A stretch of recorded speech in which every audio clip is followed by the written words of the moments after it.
Good morning बच्चों, welcome to learners academy. Good morning.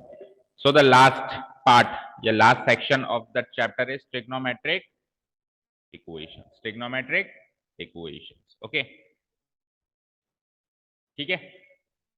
ये आखिरी पार्ट है, छोटा सा पार्ट है, छोटी सी एक्सरसाइज है, बट अगेन इंपॉर्टेंट है। बट अगेन क्या है? इंपॉर्टेंट है, ठीक है। आगे की चीजों पर मद्देनजर आगे की जो चीजें हम सीखेंगे, कैलकुलस या आगे इनवर्स ट्रिग्नोमेट्रिक फंक्शन सीखेंगे, क्योंकि ये जो टॉपिक है ना, ये रिलेट करता है फंक्शंस की डोमेन एंड रेंज से। और डोमेन एंड रेंज तो बची हुई सारी मैथ में बड़ी इंपॉर्टेंट है, स्पेशली ट्रिग्नोमेट्रिक फंक्शंस की। स्पेशली ट्रिग्नोमेट्रिक फंक्शंस की डोमेन एंड रेंज क्या है, ये चीज सीखना, करना, प्रैक्टिस में लाना बहुत ज्यादा इंपॉर्टेंट है आपके लिए। तो उस लिहाज से टॉपिक इंपॉर्टेंट हो जाता है। कई कोर्स में कट गया है, बट कट जाता है तो फिर वो ये बच्चे सीख नहीं पाते, आगे प्रॉब्लम आती है 12th में। ठीक है, शुरू करें। तो हेडिंग डाल लिया आप सब लोगों ने, ट्रिग्नोमेट्रिक इक्वेशंस। बात करते हैं क्या है सर, पहले मीनिंग स्टार्ट करते हैं। सबसे पहले मीनिंग। तो आप सब ये जानते हो कि इक्वेशन क्या होती है? एक ऐसा अलजेब्रिक एक्सप्रेशन जिसमें एक एलएचएस पार्ट होता है और एक आरएचएस पार्ट होता है। कोई एक्स की टर्म्स में यहाँ पे अलजेब्रिक एक्सप्रेशन होता है, कोई एक्स की टर्म्स में यहाँ पे भी अलजेब्रिक एक्सप्रेशन हो सकता है। आपको एक्स की ऐसी वैल्यू पुट अप करके देखनी है जिससे एलएचएस और आरएचएस सेटिस्फाई हो जाए, वो उस इक्वेशन का सोल्यूशन होता है। इक्वेशन तो क्या होती है? एक अलजेब्रिक एक्सप्रेशन या एक अलजेब्रिक एक्सप्रेशन या बीच में बराबर का चिन्ह, ये इक्वेशन हो गया। अब एक्स की कौन सी ऐसी वैल्यू पुटअप करूं यहां और यहां ताकि वो एक्सप्रेशन सेटिस्फाई हो जाए, एलएचएस इक्वल टू आरएचएस हो जाए, उसको क्या कहते हैं? सॉल्यूशन। उसको क्या कहते हैं? सॉल्यूशन। अब इक्वेशन के आगे क्या वर्ड लग गया? ट्रिग्नोमेट्रिक। तो अब उन एक्सप्रेशंस के अंदर ट्रिग्नोमेट्रिक फंक्शंस इन्वॉल्व हो जाएंगे, बस दैट्स इट। ये सपोज करो मैंने लिखा x square plus 2 equal to 10। तो ये तो एक सिंपली एक इक्वेशन है। ये तो सिंपली क्या है? एक इक्वेशन है। इसमें मैं जोड़ दूं, इसमें मैं जोड़ दूं प्लस साइन एक्स, तो अब ये क्या बन गया? अब ये ट्रिग्नोमेट्रिक इक्वेशन बन गई। अरे ट्रिग्नोमेट्रिक फंक्शंस इन्वॉल्व हो जाएं एलएचएस आरएचएस में, उन एक्सप्रेशंस के अंदर दोनों साइड या एक साइड, ठीक है, उनको क्या कह देंगे? उस इक्वेशन को क्या कह देंगे? Trigonometric equation. Is this clear? तो ट्रिग्नोमेट्रिक इक्वेशन की एक सिंपल हमारी लैंग्वेज में डेफिनेशन लिख लेते हैं। एन इक्वेशन इन्वॉल्विंग, बिल्कुल इजी सी हमारी लैंग्वेज में, क्योंकि डेफिनेशन तो कोई पूछेगा नहीं, डेफिनेशन तो कोई पूछेगा नहीं, हमारी लैंग्वेज हमको समझ में आ जाए बस, that's it. Involving trigonometric function, trigonometric function,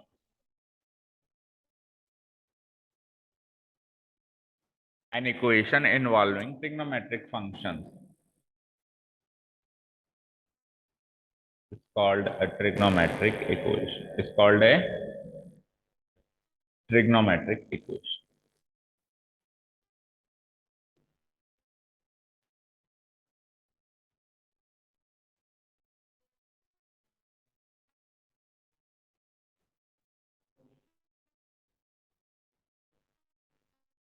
अब वो ट्रिग्नोमेट्रिक फंक्शन कोई सा भी हो सकता है, sine x cosec x tan x sec x cosec x cot x, वो कोई पाबंदी नहीं है कि साइन एक्स ही है।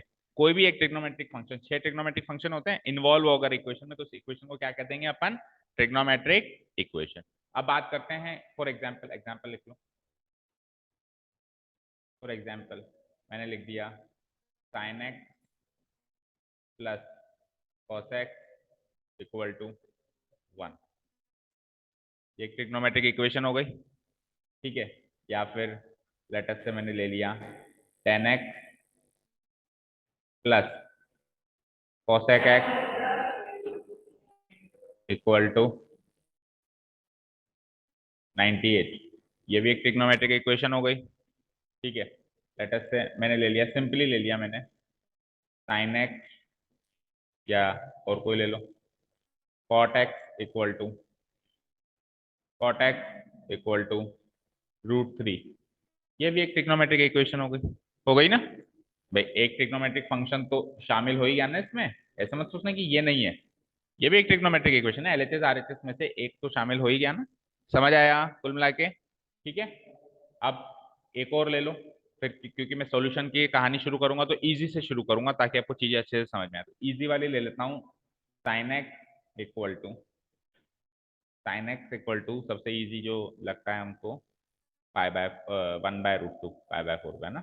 तो it is again A trigonometric equation, yes और नो। ठीक है, यहाँ तक क्लियर है।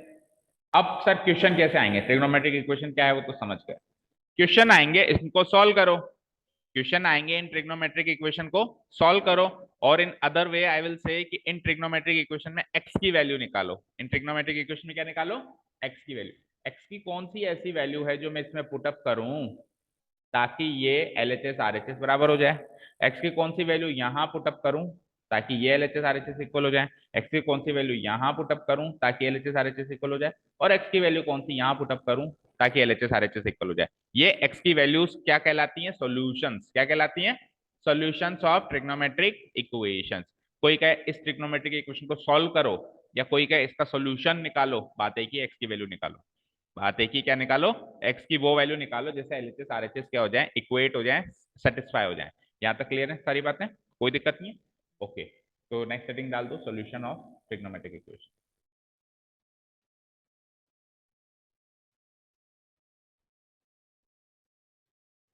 Solutions of trigonometric equation.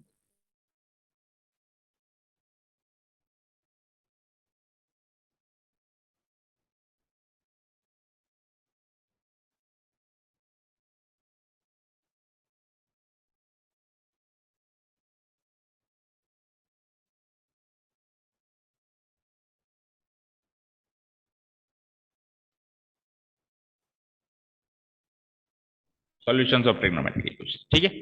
तो अब फॉर एग्जांपल एक ले लिया मैंने, साइन एक्स इक्वल टू 1/√2। अब ध्यान से सुनिएगा, आगे फॉर्मूला वॉर्मूला सब बता दूंगा मैं, और फॉर्मूला से ये क्वेश्चन सॉल्व हो जाएंगे। लेकिन जो चीज समझने की है ना, अब इस मोमेंट पे समझने की है, सारा मुद्दा इस मोमेंट पे समझने का। ओके, तो इसी ने कहा साइन एक्स बराबर 1/√2। तो एक्स की ऐसी कौन सी वैल्यू रखूं सर कि ये L H S R H S बराबर हो जाए। तो कोई भी कह देगा कि सर आप ऐसे कर लो, आप है ना एक्स की जगह पाई/4 रख लो। 45 डिग्री पे 1/√2 होता है, ये होता है ना। तो यहाँ से इजीली इजीली यहाँ से एक्स की वैल्यू क्या आ गई, पाई/4। तो एक बच्चा कहेगा सर एक्स की वैल्यू पाई/4 इस इक्वेशन का सॉल्यूशन है। इस इक्वेशन का क्या है, ये सॉल्यूशन है, एक्स की वैल्यू है। ठीक है। अब एक बच्चा कहेगा सर आपने तो हमको ये बताया है कि ये फर्स्ट क्वाड्रेंट, ये सेकंड क्वाड्रेंट, ये थर्ड क्वाड्रेंट एंड ये फोर्थ क्वाड्रेंट। आपने तो हमको ये बताया है कि साइन यहाँ तो सारे पॉजिटिव हैं, यहाँ पे साइन और कोसेक पॉजिटिव हैं। तो फिर ये 1/√2 पॉजिटिव वैल्यू है। तो पॉजिटिव वैल्यू फर्स्ट क्वाड्रेंट से तो आपने निकाल ली पाई/4 से, लेकिन ऐसी की ऐसी वैल्यू सेकंड क्वाड्रेंट में भी कहीं घूम रही होगी, साइन की घूम रही होगी। अब सेकंड क्वाड्रेंट में जाने का तरीका क्या है, अगर फंक्शन को चेंज नहीं करना है तो सेकंड क्वाड्रेंट में जाने का तरीका क्या है, पाई-x। और अगर फंक्शन को चेंज करना हो तो पाई/2 + x। अगर फंक्शन को चेंज करना हो तो वाई एक्सिस के एंगल से कंपेयर करते हैं, पाई/2 + x। और अगर फंक्शन को चेंज नहीं करना हो तो एक्स एक्सिस के एंगल से कंपेयर करते हैं, पाई-x। तो मैं सर इसको ऐसे क्यों नहीं लिख सकता हूं, साइन पाई माइनस, मुझे पता है, देखो यहाँ लिखता हूं मैं, मुझे पता है कि साइन ऑफ पाई-x साइन एक्स होता है, होता है। साइन ऑफ पाई-x क्या होता है, साइन एक्स होता है। तो मैं ऐसे लिख सकता हूँ, एक्स की जगह जैसे मैंने पाई/4 रख दिया, तो साइन पाई-पाई/4 साइन पाई/4 होगा, होगा। अच्छा, पाई-पाई/4 क्या होगा, सोल्व करोगे तो 4 पाई में से पाई गया तो 3 पाई। तो फिर तो साइन 3 पाई/4 और साइन पाई/4 बराबर है, बराबर है। और साइन पाई/4 की वैल्यू क्या थी यहाँ पे, 1/√2, 1/√2। तो ये RHS तो 1/√2 आपके इससे मैच हो गया, लेकिन LHS दो चीजों से मैच हो रहा है। तो फिर तो x की वैल्यू 3 पाई/4 भी इसका सॉल्यूशन हो गया। बोलो हुआ नहीं हुआ, हुआ नहीं हुआ। x इक्वल टू पाई/4 तो इसका सॉल्यूशन था ही सही इस इक्वेशन का, लेकिन x इक्वल टू 3 पाई/4 भी हो गया ना। अरे कल को कोई x की जगह 3 पाई/4 रख देगा तो साइन 3 पाई/4 भी 1/√2 मिलेगा ना। LHS RHS सेटिस्फाई हुआ कि नहीं हुआ। तो सर x के दो सॉल्यूशंस आ गए, पाई/4 एंड 3 पाई/4। अच्छा जी, फिर एक बच्चा आएगा, भाई एक बच्चे ने इस क्वाड्रेंट में सॉल्यूशन निकाला, एक ने कहा कि सर पॉजिटिव तो सेकंड क्वाड्रेंट में भी रहता है, साइन की तो बात कर रहे हो, तो मैंने तो इधर निकाला है, सेकंड क्वाड्रेंट में निकाला है। अब एक बच्चा आएगा, सर मैं तो क्या करूंगा, एक चक्कर पूरा काटूंगा ऐसे, जैसे 45 यहाँ था ना, और दूसरे बच्चे ने यहाँ निकाला, 45, दूसरे ने 135 पे निकाला। 3 पाई बाय 4 का मतलब होता है 135 डिग्री। एक बच्चे ने यहाँ निकाला और एक बच्चे ने यहाँ निकाला, ये एंगल माना किसी ने और किसी ने ये ऑब्ट्यूज एंगल माना। फिर एक बच्चा आएगा सबसे होशियार, वो क्या कहेगा, सर मैं तो है ना ऐसे पूरा चक्कर काट के फिर ऐसे आऊंगा। अभी भी 1/√2 है, चेक करो, यानी पाई बाय 4 में 2 पाई जोड़ दिया। पाई बाय 4 में क्या जोड़ दिया, 2 पाई जोड़ दिया। 2 पाई प्लस पाई बाय 4, वापस फर्स्ट क्वाड्रेंट में आ गए। तो 4 2 जा 8, 8 और 1 9 पाई बाय 4। तो एक बच्चा कहेगा सर मेरे हिसाब से तो x की वैल्यू आप यहाँ पे 9 पाई बाय 4 पुटअप करोगे ना,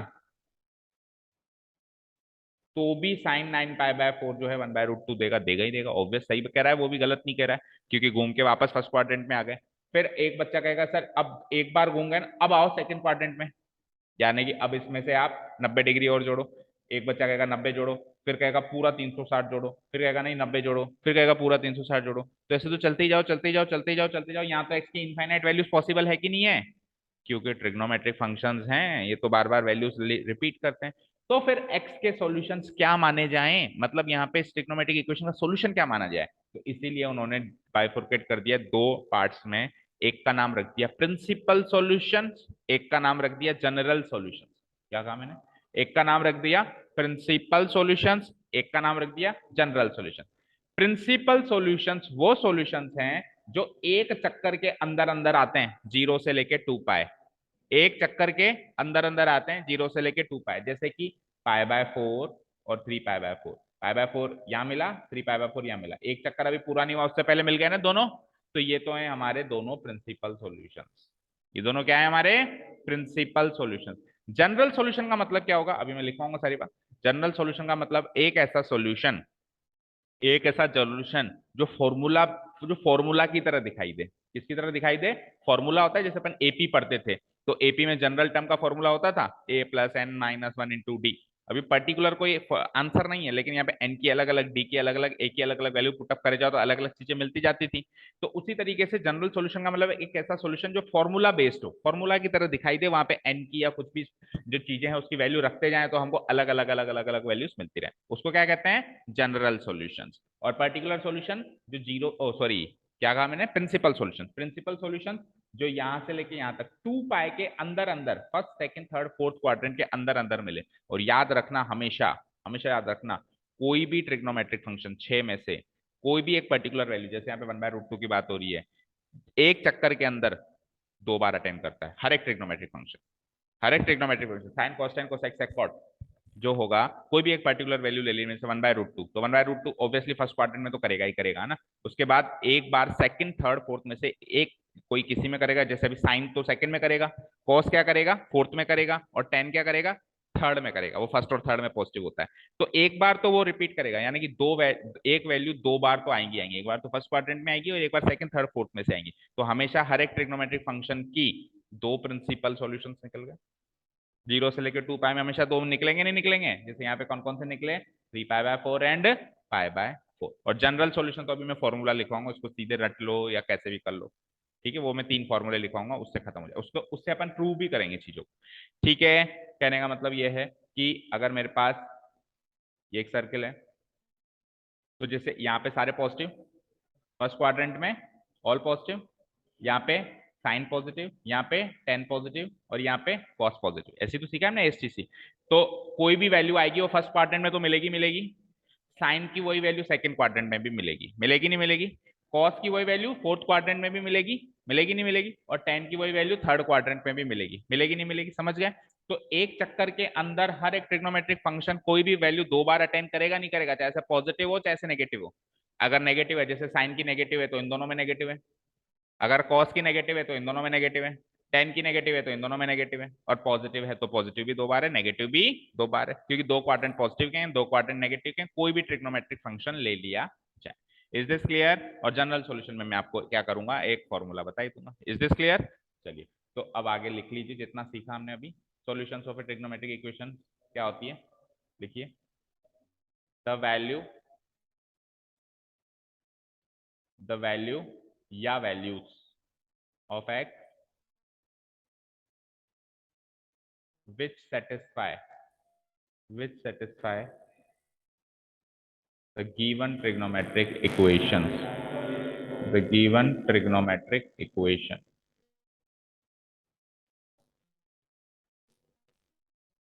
x की वो वैल्यू या वो वैल्यूज जो गिवन ट्रिग्नोमेट्रिक इक्वेशन को सेटिस्फाई करें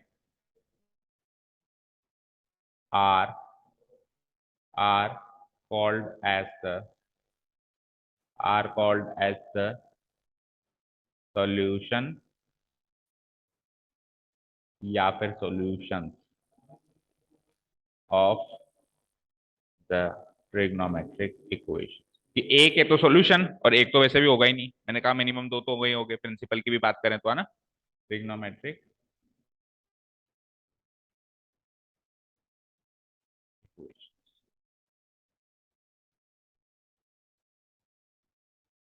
ओके फाइन, ठीक है. अब ट्रिग्नोमेट्रिक जो सॉल्यूशंस हैं, ट्रिग्नोमेट्रिक सॉल्यूशंस जो हैं, इन सॉल्यूशंस को कितने पार्ट्स में डिवाइड कर दिया, दो पार्ट में डिवाइड कर. एक का नाम रख दिया प्रिंसिपल सॉल्यूशन, एक का रख दिया जनरल सॉल्यूशन.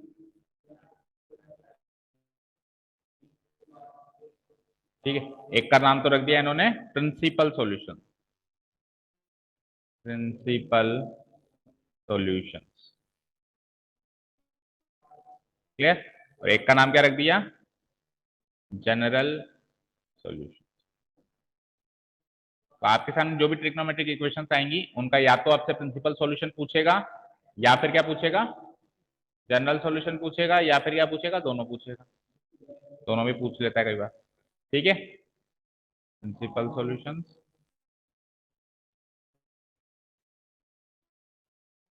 ठीक है. अब शॉर्ट में यहां पे लिख लो कि प्रिंसिपल सॉल्यूशंस का मतलब the values of x,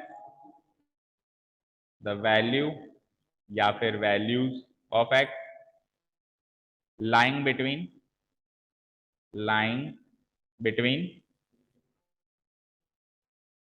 0 to 2 pi, lying between 0 to 2 pi.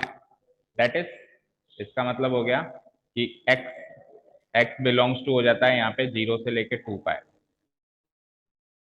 यहाँ पे x बिलोंग करेगा कहां से, 0 से लेके 2 पाई प्रिंसिपल सॉल्यूशंस में. और जनरल सॉल्यूशंस में ऐसे लिखो फॉर्मूला बेस्ड. शॉर्ट में इंट्रोडक्शन करें, और ये इसकी डेफिनेशन है, क्योंकि कोई फॉर्मूला तो पूछने वाला है, वो डेफिनेशन तो पूछने वाला है नहीं कि प्रिंसिपल सॉल्यूशन का मतलब बताओ. बस यही आपको समझ में आना चाहिए, एक्स की वो वैल्यूज जो 0 से 2 पाई एक चक्कर के अंदर आ जाए, और दो आएंगी हर ट्रिग्नोमेट्रिक फंक्शंस के लिए, दो बार आएंगी. और फॉर्मूला बेस्ड अगर कोई हम एक फॉर्मूले में लिख दें उसको, और फॉर्मूले में क्यों लिखें, क्योंकि फॉर्मूले में लिखने का मतलब है एन की अलग अलग वैल्यू लगाए जाओ, वो उतने ही चक्कर मिलते जाएंगे मिलते जाएंगे मिलते जाएंगे. एक लगाया तो एक चक्कर, दो लगाया तो दो चक्कर, तीन लगाया तो तीन चक्कर, ऐसे इनफाइनाइट वैल्यूज एक्स की वहां पे मिलती चली जाएंगी. तो फॉर्मूला बेस्ड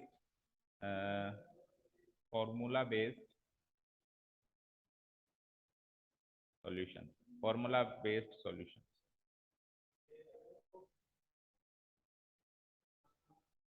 ठीक है. फॉर्मूला बेस्ड सॉल्यूशन, शॉर्ट में बात करें तो फॉर्मूला बेस्ड ही, ठीक है. चलो क्लियर है यहां तक, यहां तक क्लियर है. अब देखिए प्रिंसिपल सॉल्यूशंस तो अभी जैसे मैंने बताया वैसे ही निकालेंगे. प्रिंसिपल सॉल्यूशंस कैसे निकालेंगे, देखो तरीका फिर से सुन लो. प्रिंसिपल सॉल्यूशन एक तो फर्स्ट क्वाड्रेंट में मिलेगा अगर पॉजिटिव वैल्यू है तो, मतलब कुल मिला के दो बार मिलेगा. तो एक तो हम क्या निकालेंगे, हमारे को प्रीवियस नॉलेज है, हमको पता है कि 0, π/6, π/4, π/3 और π/2 पे 6 ट्रिग्नोमेट्रिक फंक्शंस की वैल्यू क्या होती है, ये हमको प्रीवियस नॉलेज से पता है. तो एक प्रिंसिपल सॉल्यूशन तो वहां से निकल जाएगा. जैसे भी 1/√2 था तो आपने फटाफट निकाल लिया π/6, ओ π/4 सॉरी, 1/√2 था तो आपने फटाफट से निकाल लिया sin π/4 इक्वल टू 1/√2 होता है. तो एक तो हमारी नॉलेज बेस्ड या रिवीजन बेस्ड कह लो, और एक हमारी जो टेक्निक हमने सीखी है सेकंड थर्ड फोर्थ क्वाड्रेंट के अंदर घुसने वाली, क्या टेक्निक है कि अगर सेकंड क्वाड्रेंट में घुसा जाए तो या तो π/2 + x करो या फिर पाई -x करो. लेकिन π/2 + x इसलिए नहीं कर सकते क्योंकि इससे फंक्शन चेंज हो जाता है, पाई से कंपेयर करते हैं तो फंक्शन चेंज नहीं होता है. तो इसी टेक्निक से घुसा जाएगा. थर्ड क्वाड्रेंट में घुसने का तरीका या तो पाई + x करो या फिर 3π/2 -x करो. 3π/2 -x अगेन नहीं करूंगा क्योंकि इससे फंक्शन चेंज हो जाता है. तो क्या टेक्निक अपनाऊंगा, पाई + x वाली टेक्निक. अच्छा फोर्थ क्वाड्रेंट में आ जाओ। फोर्थ क्वाड्रेंट में घुसने का तरीका या तो 3 पाई बाय 2 प्लस एक्स करो, और या फिर 2 पाई माइनस एक्स करो। अगेन ये टेक्निक नहीं अपनाऊंगा क्योंकि उससे फंक्शन चेंज होता है। वाई एक्सिस से कहीं से भी नहीं कंपेयर करेंगे। कंपेयर किससे करेंगे? एक्स एक्सिस पे लाए होने वाले क्वाड्रेंटल एंगल से। तो फिर फोर्थ क्वाड्रेंट में जाने का तरीका क्या वैलिड माना गया? 2 पाई माइनस एक्स। तो फर्स्ट क्वाड्रेंट में तो कोई दिक्कत ही नहीं है। सेकंड क्वाड्रेंट में पाई माइनस एक्स कर देना, थर्ड क्वाड्रेंट में पाई प्लस एक्स कर देना, और फोर्थ क्वाड्रेंट में क्या कर देना? 2 पाई माइनस एक्स कर देना। Is this clear? क्लियर है सबको? तो ये तो हो गया मेरा प्रिंसिपल सॉल्यूशंस निकालने का तरीका। ठीक है, अब जनरल सॉल्यूशंस में हम क्या करेंगे, एक फॉर्मूला लिख देंगे बस। ठीक है ना? तो आप प्रिंसिपल सॉल्यूशंस को तो कुछ भी मत लिखो, प्रिंसिपल सॉल्यूशंस के लिए बस इतना लिख दो, आप एक लाइन लिख दो।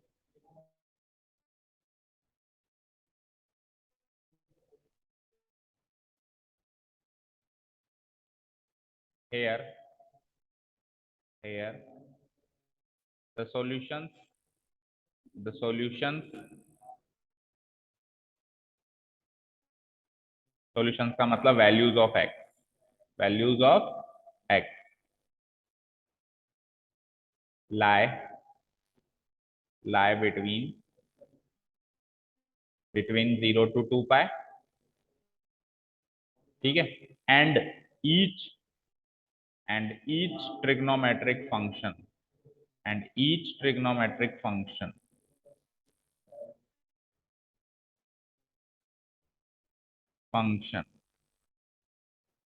attains a particular value, attains a particular value, bracket में लिख दो पॉजिटिव और नेगेटिव, पॉजिटिव और नेगेटिव।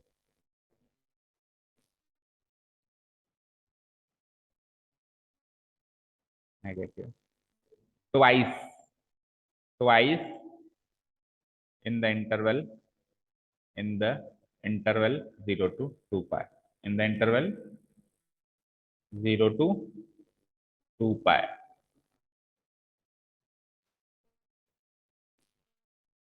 ठीक है, so we can say that so we can say that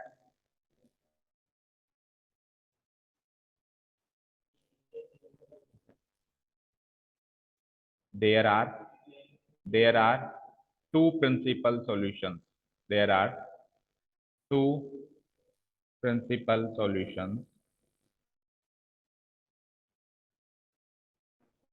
there are two principal solutions for each trigonometric equation। जो भी लिखा समझ आया? बोलो समझ आया या केवल लिखे जा रहे हो? क्या समझ आया बताओ?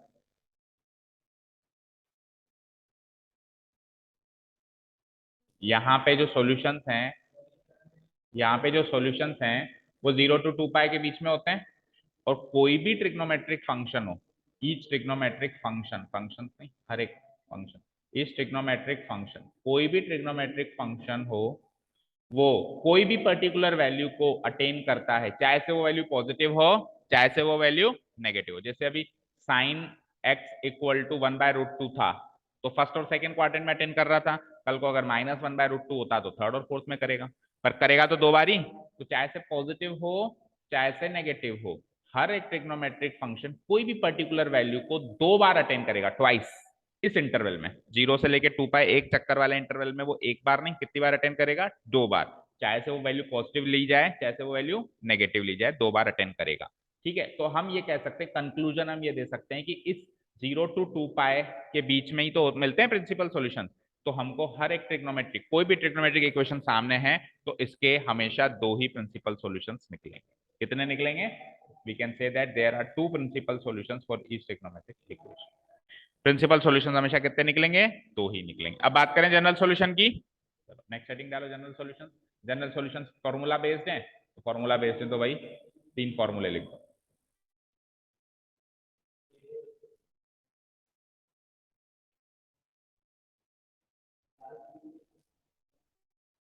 these are these are formula based these are formula based solutions of trigonometric equations of trigonometric equations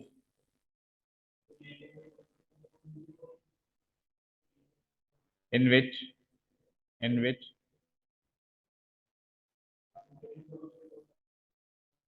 in which the solutions in which the solutions का मतलब वही values of x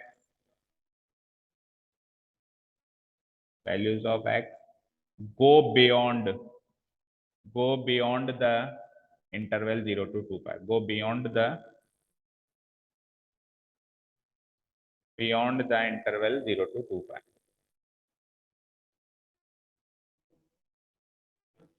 समझ आया?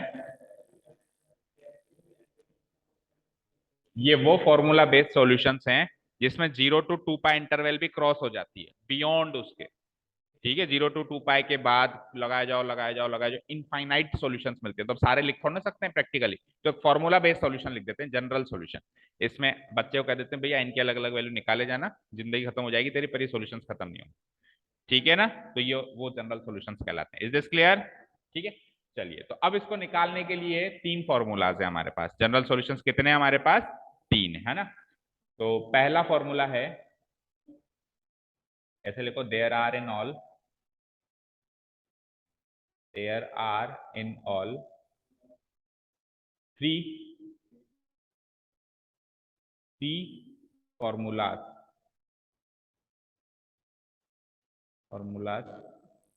to define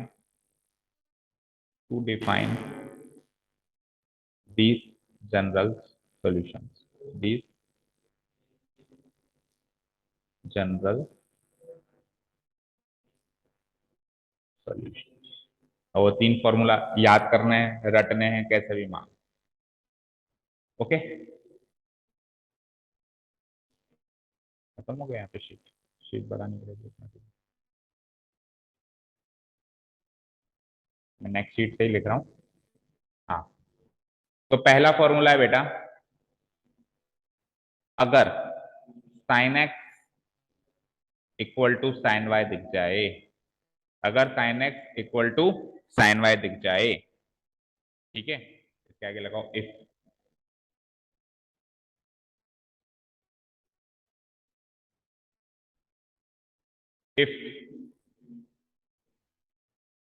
sign x equal to sine y दिख जाए,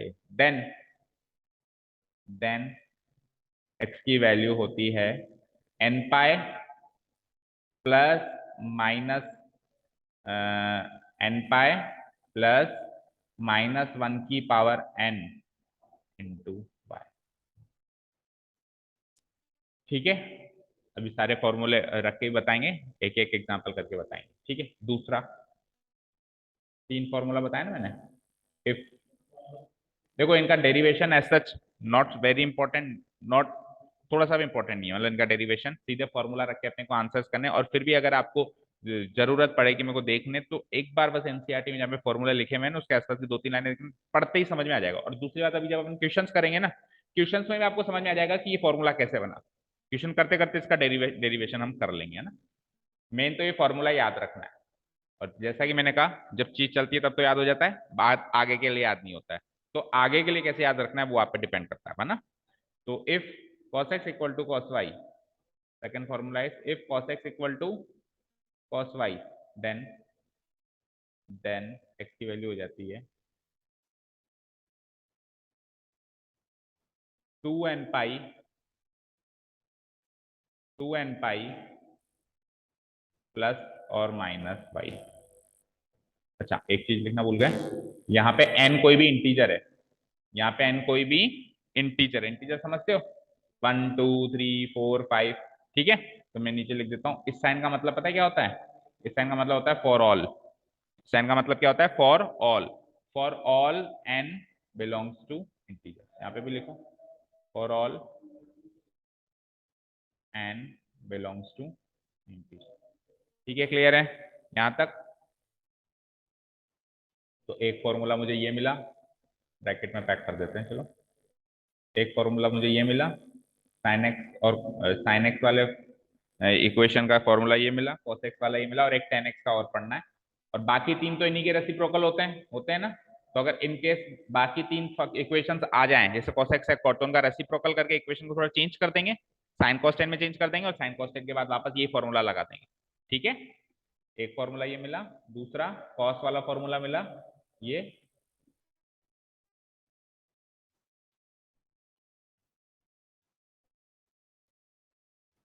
ठीक है, और लास्ट वाला tan वाला फॉर्मूला लिखो, third one, if tan x equal to tan y आ जाए, if tan x equal to tan y आ जाए, देन x की वैल्यू होती है n pi plus y, n pi plus y। ठीक है, सेम वही for all n belongs to. ठीक है, लेकिन यहाँ पे एक चीज और है, एक चीज और है यहाँ पे कि आपका जो x है, आपका जो x है यहाँ पे, देखो tan x की जो डोमेन होती है उसमें ये जो वैल्यू है वो इंटीग्रल मल्टीपल्स ऑफ π/2 नहीं होनी चाहिए, क्योंकि उस पर नॉट डिफाइंड हो जाता है, जैसे tan π/2 नॉट डिफाइंड हो जाता है 90 डिग्री पे। तो इंटीग्रल मल्टीपल्स कौन कौन से होते हैं, जैसे π/2, फिर 3π/2, फिर 5π/2, ये इंटीग्रल मल्टीपल्स ऑफ π/2 होते हैं ना। यहाँ पे π/2, फिर 3π/2, फिर 5π/2, इस तरीके से 180 डिग्री जोड़ते जाएं। तो फिर यहाँ पे वो वैल्यू नहीं होनी चाहिए, क्योंकि उसके लिए तो ये फंक्शन ही नॉट डिफाइंड हो जाएगा, फंक्शन नॉट डिफाइंड हो जाएगा तो इक्वेशन ही नॉट डिफाइंड हो जाएगी। तो वैसे तो देखो इस चीज पे चर्चा करना इतना इंपॉर्टेंट नहीं है एक्सरसाइज के लिए, बट क्या होता है कई बार थोड़े से स्मार्ट बच्चे भी देखते हैं वीडियो, तो फिर वो ऑब्जेक्शन कमेंट डाल देते हैं, सर ये पूरी बात तो बताइए। तो लिख लो आप, है ना, सीख भी लो। और बाकी इस एक्सरसाइज के लिए बात इतनी ज्यादा जरूरी नहीं है, वो ऑब्वियसली वो एक्स की ऐसी वैल्यू क्यों देगा जिससे वो नॉट डिफाइंड हो, वो देगा ही नहीं, एक्स की ऐसी वैल्यू देगा जिससे वो डिफाइंड। बट फिर भी आप लिख लो कि एक्स यहाँ पे, और वहां पे दिक्कत क्यों नहीं है, क्योंकि sine x and cos x की डोमेन होती है एनी रियल नंबर। एक्स वहां पे कोई भी रियल नंबर ले सकते हो, और कॉस एक्स में भी एक्स कोई भी रियल नंबर ले सकते हो, तो वहां पे ऐसी कोई दिक्कत है नहीं, टेन एक्स में दिक्कत है ना। तो यहाँ पे लिख लो where where x is not equal to 2n plus one π/2। सीखा था ना इंटीग्रल मल्टीपल ऑफ π/2 लिखने का formula, 2n plus one π/2, 2n plus one multiple, ये होता है ऑड नंबर मल्टीपल ऑफ π/2। ठीक है,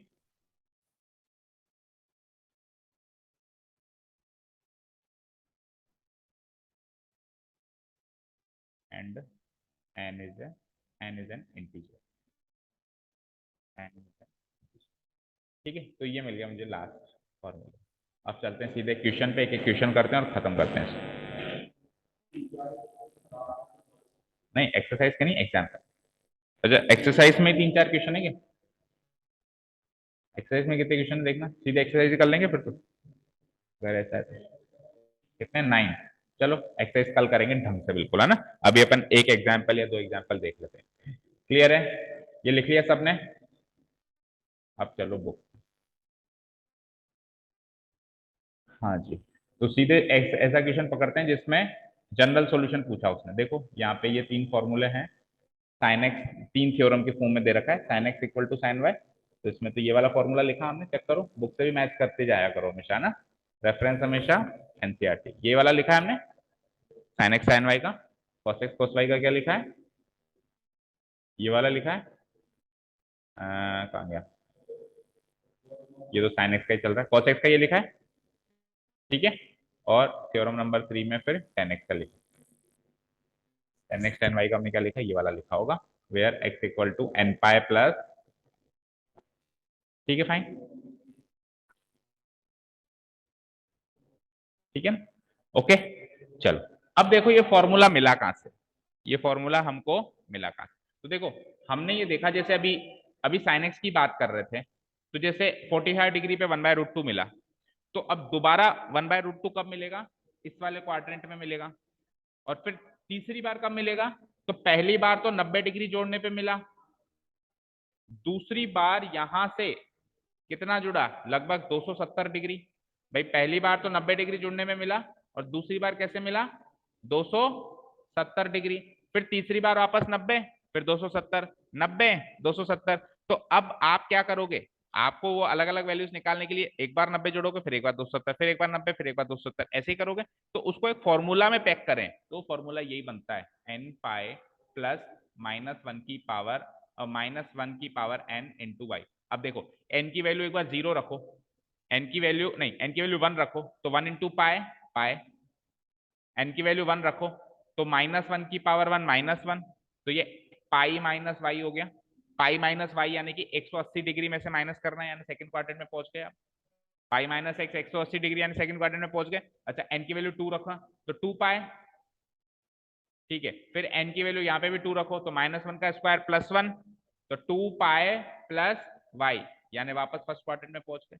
तो साइन की वैल्यू फर्स्ट और सेकंड क्वाड्रेंट में ही तो मिल रही है ना, बार बार फर्स्ट और सेकंड क्वाड्रेंट में मिल रही है। जब मैं एन की वैल्यू कोई भी ऑड नंबर रख रहा हूं तो मैं इस क्वाड्रेंट में पहुंच रहा हूं, और एन की वैल्यू कोई भी इवन नंबर रख रहा हूं तो इस क्वाड्रेंट में मिल रहा हूं, और साइन की वैल्यू मुझे चाहिए भी इन दोनों में पॉजिटिव। तो फॉर्मूला बना नहीं बना भाई, एक ऐसा फॉर्मूला जिससे मैं सीधे उसी क्वाड्रेंट में पहुंच जाऊं। ठीक है, अब कॉस की बात करते हैं। तो कॉस मान लो कि 1/√2 होता है अभी, तो कॉस कहाँ कहाँ पॉजिटिव है, एक तो यहाँ पे और एक फोर्थ क्वाड्रेंट में। ठीक है, फॉर्मूला क्या बनाया हमने, 2n पाई प्लस और माइनस वाई, ये तो बनाया। अब देखो अगर मैं n की वैल्यू 1 रख दूं, n की वैल्यू क्या रख दूं, एक बार तो 0 रखो क्योंकि कोई भी वहां पे हमने रख के नहीं देखा, अभी क्वेश्चन में करके बताते हैं। अगर मैं n 0 रख दूं तो केवल y मिला, केवल y मिला, दैट मीन फर्स्ट क्वाड्रेंट। और n की वैल्यू जैसे ही 1 रखूंगा तो 2 pi plus y, 2 pi plus y वापस फोर्थ क्वाड्रेंट और फर्स्ट क्वाड्रेंट। अच्छा माइनस भी तो करना है, तो 2 पाई माइनस वाई यानी कि फोर्थ क्वाड्रेंट। तो इसमें आप n की एनी वैल्यू रख दो, आप लैंड करोगे फर्स्ट और फोर्थ में, और किसी क्वाड्रेंट में नहीं जाओगे। रख रख के देखे जाओ, रख रख के देखे जाओ, रख रख के देखे जाओ। ठीक है, बात करते हैं 10 की। तो 10 फर्स्ट और थर्ड क्वाड्रेंट में पॉजिटिव है। ठीक है, फॉर्मूला क्या है, एन पाई प्लस वाई। देखो एन की वैल्यू 0 रखो तो फर्स्ट क्वाड्रेंट में ही हो, एन की वैल्यू 1 रखो तो पाई प्लस वाई 180 डिग्री जुड़ के यहाँ जाओगे। समझ आया, 180 यहाँ से आने के लिए 180 डिग्री जुड़ना है, यानी पाई जुड़ना है। फिर अगर एन की वैल्यू 2 रखो तो 2 पाई प्लस वाई वापस फर्स्ट इसमें आ गए, सेकंड फर्स्ट में। फिर अगर 3 रखो तो वापस यहाँ गए, 4 रखो तो यहाँ गए, 5 रखो तो एन की अलग अलग अलग अलग अलग वैल्यू रखे जाओ, और आप इन दोनों क्वाड्रेंट में घूमते जाओगे घूमते जाओगे घूमते जाओगे। समझ आया, क्लियर है ना। अब ऐसा का ऐसा ही नेगेटिव होगा, अभी तो तीनों को हमने पॉजिटिव के लिए देखा, ऐसा का ऐसा क्या होगा, नेगेटिव के लिए होगा। तो let us take an example straight away, जिसमें अपने को general solution and particular solution दोनों निकालने हैं। जैसे देखो इजी सा लेते हैं, क्या है question, cos x equal to 1/2। तो मैं क्या करूंगा इसमें, cos x इक्वल टू 1/2 को cos में कन्वर्ट करूंगा, तो मुझे पता है क्या होता है cos 1/2 कब लाता है, 60 डिग्री पे, यानी कि π/3, π/3। अच्छा, और दोबारा देखो, एक तो यहाँ पे लाएगा, और फिर cos पॉजिटिव का होता है यहाँ पे, तो इसको कैसे डिनोट कराते हैं अपन, 2π माइनस एक्स। तो 2π माइनस एक्स का मतलब हो गया cos x equal to cos 2π minus π/3, यही होगा बताओ, बोलो। कॉस जो है कोई भी एक वैल्यू दो बार अटेंड करेगा ना एक चक्कर में। अब जैसे पॉजिटिव है, यहाँ पे 1/2 क्या है, पॉजिटिव है, तो पॉजिटिव वैल्यू एक तो फर्स्ट क्वाड्रेंट में और एक फोर्थ क्वाड्रेंट में। फर्स्ट क्वाड्रेंट में तो एज इट इज लिख देते हैं, फोर्थ क्वाड्रेंट में जाने का तरीका पता है ना, 2π माइनस एक्स। तो इसको फर्दर सोल्व करें तो ये हो जाता है 2π माइनस π/3, 3 2 जा 6, 6 में से बन गया 5, तो ये 5 π/3 हो गया, बोलो ये क्या हो गया, 5 π/3 हो गया। तो देखो यहाँ पे x की वैल्यू दो मिली, एक तो मिली π/3 और एक मिली π/3, तो x इक्वल टू π/3 एंड 5 π/3, ये तो हो गए प्रिंसिपल सॉल्यूशन। ये तो क्या हो गए, प्रिंसिपल। उसने तो क्या जनरल निकाले केवल, क्योंकि हम, लेकिन हमने प्रिंसिपल का भी एक भी एग्जाम्पल नहीं किया, तो मैं इसी में दोनों निकलवा रहा हूँ। तो ये तो हो गए प्रिंसिपल सॉल्यूशन, क्योंकि ये 0 से लेके 2π के बीच में लाया कर रहे हैं एक चक्कर के अंदर अंदर। अब बात करते हैं जनरल सॉल्यूशन। जनरल सॉल्यूशन का फॉर्मूला क्या सीखा था हमने, x equal to 2nπ plus और माइनस वाई। वाई क्या लूं सर, तो वाई वैसे तो आप ये भी ले सकते हो और वाई ये भी ले सकते हो, यानी दो प्रिंसिपल सॉल्यूशंस में से कोई भी एक वाई ले सकते हो। लेकिन हमेशा अगर आपको स्टैंडर्ड प्रैक्टिस फॉलो करनी है या आपको एनसीईआरटी से आंसर मैच कराना है, तो दोनों प्रिंसिपल सॉल्यूशंस में से छोटे वाला प्रिंसिपल सॉल्यूशन लिया जाता है, छोटे वाला। तो वाई की वैल्यू क्या ले लूंगा मैं, π/3, तो आंसर क्या आ जाएगा, 2nπ प्लस और माइनस π/3, ये आपका आंसर आ गया। और ये लिखना मत भूलना, where n is an integer. ये तो आ गया जनरल सॉल्यूशन इधर।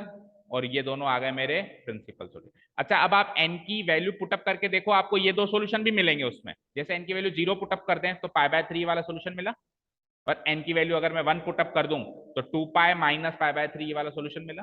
तो ये दोनों भी मिलेंगे, इससे ऐसी बात नहीं है, लेकिन इनफाइनाइट ऐसे और भी बहुत सारे मिलेंगे। ठीक है, इज दिस क्लियर? ठीक है, एक एग्जांपल और ये वाला ले लेते हैं। जैसे कि यहाँ पर है 10 2x इक्वल टू, देखो मैं एक बार लिख के, ऑलरेडी सॉल्व में क्या चीजें कम समझ आती है, अलग से लिख के सॉल्व करते हैं। क्या है 10 2x equal to minus cot, और आगे क्या है x plus π/3। 10 2x equal to minus cot, फिर क्या है आगे x प्लस π/3। अब देखो एक चीज समझो, यहाँ पे नेगेटिव भी हो गया और फंक्शन भी चेंज हो गया। तो 10 के केस में ऐसा कब होता है कि नेगेटिव भी हो जाए और फंक्शन भी चेंज हो जाए? तो सबसे पहले तो बताओ 10 नेगेटिव कब होता है? इस क्वाड्रेंट में एंड इस क्वाड्रेंट, प्लस माइनस इन दोनों क्वाड्रेंट में होता है। और फंक्शन भी चेंज करना है आपको साहब, तो फंक्शन भी चेंज करना है तो कंपैरिजन फिर एक्स एक्सिस वाले एंगल से नहीं करेंगे, किससे करेंगे? वाई एक्सिस वाले एंगल से करेंगे, π/2 एंड 3π/2। तो या तो आप π/2 प्लस एक्स करना करोगे, और या फिर आप 3π/2 प्लस एक्स करोगे, क्योंकि आपको फंक्शन चेंज भी करना है, 10 का कॉट भी बनाना है और नेगेटिव भी करना है। समझ आया ये दोनों बातें? तो मैं इसको ऐसे लिख सकता हूँ क्या, देखो मैं इसको ऐसे लिख सकता हूँ क्या, देखना ध्यान से, कि 10 वी नो दैट, मैंने लिखा we know that 10π/2 plus x जो होता है ना सर, वो है ना माइनस कॉट एक्स होता है नहीं होता है? देखो π/2 से कंपेयर किया तो 10 कॉट में बदल गया, और क्योंकि सेकंड क्वाड्रेंट में, तो सेकंड क्वाड्रेंट में 10 नेगेटिव होता है तो नेगेटिव आ गया। ये मैं लिख सकता हूँ, ओके फाइन। अब मैं x की जगह यहाँ पे, अब मैं अगर यहाँ पे x की जगह ये सारी चीज डाल दूं x प्लस π/3, तो मैं ऐसे लिख सकता हूँ इसको 10π/2 प्लस x की जगह क्या डाल दिया मैंने, x प्लस π/3। तो वहां पे क्या आ जाएगा, वहां पे क्या आ जाएगा, माइनस कॉट x की जगह अगेन क्या आ जाएगा, बोलो x प्लस π/3 आ जाएगा। अब देखो ये तो इससे मैच कर गया, तो फिर ये भी इससे मैच करेगा, तो यानी कि 10 2x की वैल्यू क्या हो गई, ये हो गई। 10 2x की वैल्यू क्या हो गई, ये हो गई, बताओ, equal to 10π/2 plus x plus π/3, ये हो गई। तो अब अगर 10x इक्वल टू 10y होता है, अगर 10x इक्वल टू 10y होता है, ये 10 उसके आगे ये x मान लो, ये 10 उसके आगे ये y मान लो, तो जब 10x इक्वल टू 10y होता है तो x की क्या वैल्यू होती है, n पाई प्लस y, यही होती है। तीन फॉर्मूला तो याद करने ही पड़ेंगे आपको। तो n पाई, y क्या है, y ये पूरा है, ये पूरा y है, तो इसकी जगह मैं क्या डाल दूंगा, π/2। लेकिन देखो x की वैल्यू होती है, मेरे पास यहाँ पे x भी 2x है, देखो y तो ये है, y तो ये है और x ये, तो यहाँ पे मैं x ना लिख के क्या लिखूंगा, 2x लिखूंगा। ठीक है, 2x की वैल्यू क्या हो गई, n पाई प्लस π/2 प्लस आगे क्या लिखा हुआ है x, प्लस आगे क्या लिखा हुआ है π/3। अब x को इधर भेज दूं तो 2x में से x गया तो क्या बच जाएगा, x बच जाएगा। तो final answer is x equal to n pi, और π/2 में π/3 जोड़ोगे तो 6 एलसीएम आ जाएगा, 3π प्लस 2π 5π, 5π/6। तो x की वैल्यू, ये जनरल सॉल्यूशन निकाल लिया हमने सीधा। और कोई कहे पर्टिकुलर सॉल्यूशन, वो प्रिंसिपल सॉल्यूशन निकालो, तो प्रिंसिपल सॉल्यूशन में आप n की 1 वैल्यू रख के देख लो, 0 वैल्यू रख दो पहले, तो 0 वैल्यू रखते ही 5π/6 एक चक्कर में ही आएगा। अब दूसरी वैल्यू सोचो जो उसी चक्कर में आती है, अगर मैं 1 रख देता हूं तो पाई प्लस 5π/6 उसमें आएगा, नहीं आएगा, पाई प्लस 5π/6, 6 5 11 बिल्कुल उसमें आएगा, नहीं 11π/, हाँ बिल्कुल उसमें आएगा। 11/6 2 से छोटा है ना, आप ये देख लिया करो, 0 से लेके 2π चाहिए, यानी 2 से छोटा नंबर चाहिए। तो एक तो प्रिंसिपल सॉल्यूशन ये आ गया 5π/6, और एक आ गया मेरा 11π/6। और 10 के केस में वैसे भी आपको पता है पाई जुड़ने के बाद वैल्यूज रिपीट होती है। ठीक है, तो ये दोनों हो गए मेरे प्रिंसिपल सॉल्यूशंस, और n पाई प्लस 5/6 ये हो गया मेरा जनरल सॉल्यूशन। चीजें समझ में आई? थोड़ी बहुत समझ में आई होंगी, थोड़ी बहुत नहीं आई होंगी। आज का वीडियो फिर से देखना अच्छे से, 3 फॉर्मूला याद करके आना। कल कल अपन जब क्वेश्चंस करेंगे तो 100% आपको ये चीजें समझ में आ जाएगी। 3 फॉर्मूला जो याद करने आज के लिए कौन से, साइन एक्स अगर साइन वाई के बराबर है तो एक्स की वैल्यू n पाई प्लस -1 की power n into y, cos x अगर कॉस वाई के बराबर है तो एक्स की वैल्यू 2n पाई प्लस और माइनस वाई, और 10x अगर 10y है तो x की वैल्यू सीधे सीधे n पाई प्लस वाई। ठीक है, याद हो जाएंगे? ठीक है बच्चों, ये 3 फॉर्मूला तो आप याद कर लोगे। बट थोड़ा सा 1 मिनट 2 मिनट और रुको। देखिए ये 3 फॉर्मूला के अलावा हमारे पास 2 फॉर्मूला और क्रूशियल है जो इस एक्सरसाइज नंबर 3.4 यानी ट्रिग्नोमेट्रिक इक्वेशन को सॉल्व करने में हेल्पफुल होंगे और जरूरी भी होंगे, उनके बिना हम सॉल्व नहीं कर पाएंगे। अच्छा, वो 2 फॉर्मूले हम इसलिए मिस कर गए क्योंकि वो नए नहीं है, हम पहले ट्रिग्नोमेट्रिक जब फंक्शन से स्टार्ट किए थे तभी हमने उनका जिक्र कर लिया था, एक तरीके से फॉर्मूला ही था वो, अभी बात करेंगे वापस उसकी, है ना। तो उनको भी हम इसमें शामिल करेंगे, इन 3 और वो 2, ये 5 फॉर्मूला से या 5 जनरल सॉल्यूशन से ही हम अगले एक्सरसाइज को सॉल्व कर पाएंगे। तो बेटा इसके आगे आप 4th एंड 5th भी नोट कर लो, अभी मैं लिखवाऊंगा तो आपको याद आ जाएगा, अच्छा सर ये तो पहले करके आए, तो उसको भी यहाँ पे लेकिन लिख दो। देखो बेटा 5th फॉर्मूला है कि अगर आपको क्लियर कट साइन एक्स की वैल्यू 0 गिवन है, अगर आपको क्लियर कट साइन एक्स की वैल्यू 0 गिवन है, तो याद करो साइन एक्स की वैल्यू 0 कब कब होती है। क्वाड्रेंटल एंगल सीखे थे हमने, 0, पाई, 2 पाई, 3 पाई, 4 पाई, ये तो एक्स एक्सेस पे लाए होने वाले, और वाई एक्सेस पे लाए होने वाले 0 पाई/2, आ जाओ 3 पाई/2, फिर 5 पाई/2, फिर 7 पाई/2, ये सारे क्वाड्रेंटल एंगल्स थे जो कि क्वाड्रेंट्स की बॉर्डर पे लाया करते हैं। तो इनमें से एक्स एक्सिस पे लाए होने वाले जो पॉइंट्स हैं, एक्स एक्सिस पे लाए होने वाले पॉइंट्स हैं लाइक 0, 2 पाई, 4 पाई, पाई, 3 पाई, इन पर साइन एक्स की वैल्यू 0 होती है। तो सारे पॉइंट्स थोड़ा ना लिखने हैं हमको, क्या लेंगे, जनरल सॉल्यूशन लिखना है। तो सारे के सारे मल्टीपल्स ऑफ पाई हैं, इंटीग्रल मल्टीपल्स ऑफ पाई है, 1 पाई, 0 पाई, 3 पाई, 4 पाई, तो 0, 1, 2, 4 इंटीजर्स हैं, तो सारे के सारे इंटीग्रल मल्टीपल्स ऑफ पाई। और वाई एक्सिस पे आ जाओ तो सारे के सारे ऑड मल्टीपल्स ऑफ पाई/2 है। चेक करो, 1 odd number, 5 odd number, 3 odd number, 7 odd number, तो ये सारे के सारे ऑड मल्टीपल्स ऑफ पाई/2 है। तो ये बात हम पहले भी जिक्र करके आए हैं, उसको यहाँ पे सॉल्यूशंस के रूप में भी, मतलब एक फॉर्मूला कह दो या सॉल्यूशंस, जनरल सॉल्यूशंस के रूप में भी हमको लिखना है इसको, है ना। 4th नंबर है ये कि साइन एक्स इक्वल टू अगर 0 है तो देन एक्स हो जाएगा मेरा, देन एक्स हो जाएगा integral multiple of pi. Integral multiple of pi को मैथमेटिकली कैसे लिखते हैं, n pi where n belongs to z, n पाई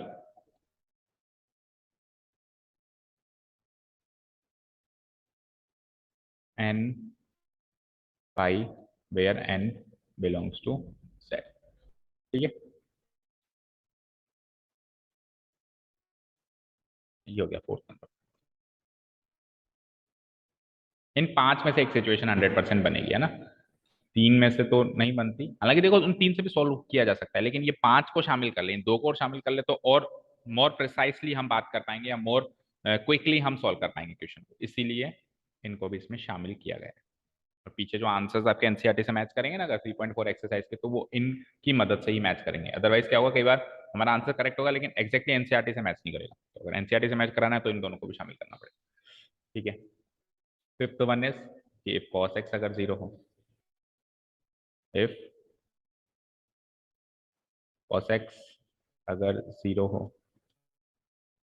ठीक है, cos x अगर 0 हो, then what, x will be equal to odd multiples of पाई/2। ऑड नंबर को कैसे डिनोट कराते हैं हम, 2n+1 के मदद से। 2n+1 का मतलब एनी ऑड नंबर होता है where n is an integer, और इसका पाई/2 का मल्टीपल है n/2n+1 पाई/2 where n is any integer. आगे किसका दूं थोड़ा सा इसको,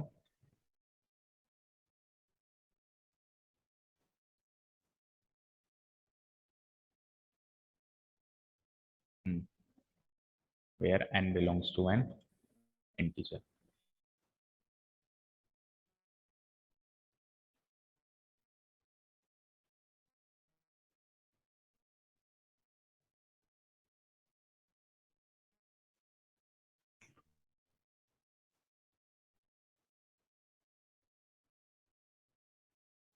okay, so this is it. ये 2 फॉर्मूले और शामिल कर देंगे तो हमारा ये कॉन्सेप्ट कवर हो जाएगा, पैकेज पूरा कवर हो जाएगा ना, जनरल सॉल्यूशंस का पैकेज। ये 5 फॉर्मूले याद करके आओ बेटा एक्सरसाइज 3.4 सॉल्व करने के लिए, जब भी आप सॉल्व कर पाओगे, ठीक है। फिर से देख लो 3 फॉर्मूले वही कि साइन एक्स बराबर कॉस, साइन एक्स बराबर साइन वाई, कॉस एक्स बराबर कॉस वाई, टेन एक्स बराबर टेन वाई, और चौथा 5वां formula sine x equal to 0 और कॉस एक्स इक्वल टू 0। देखो इन दोनों को शामिल नहीं करते तो फिर क्या करते हैं, फिर अपन साइन एक्स इक्वल टू 0 और 0 को साइन की फॉर्म में लिखते, 0 को अगर अपन साइन की फॉर्म में लिखते तो 0 फिर साइन प्रिंसिपल सॉल्यूशन की बात हो रही है तो या तो 0 पे होता या फिर साइन 2 पाई पे होता, तो यहाँ से भी अपन एक्स की वैल्यू 0 और एक्स की वैल्यू 2 पाई निकाल पाते, और यहाँ पे क्या करते हैं 0 to 2 पाई प्रिंसिपल सॉल्यूशन की बात करें तो कॉस पाई/2 पे बनेगा या कॉस 3 पाई/2 पे बनेगा, तो यहाँ से भी एक्स की वैल्यू पाई/2 और एक्स की वैल्यू 3 पाई/2 निकाल पाते, दैट इज फाइन। बट फिर भी इन दोनों को शामिल करके हम निकालेंगे, वो ज्यादा बेहतर होगा, क्योंकि जनरल सॉल्यूशंस की में तो 0 से लेके 2 पाई भी क्रॉस हो जाता है। ठीक है, तो ये 5 फॉर्मूले कल याद करके आओ आप। ठीक है, then we can solve exercise number 3.4। चलिए, काफी। Thank you so much for listening to us. Have a nice day, keep learning and bye.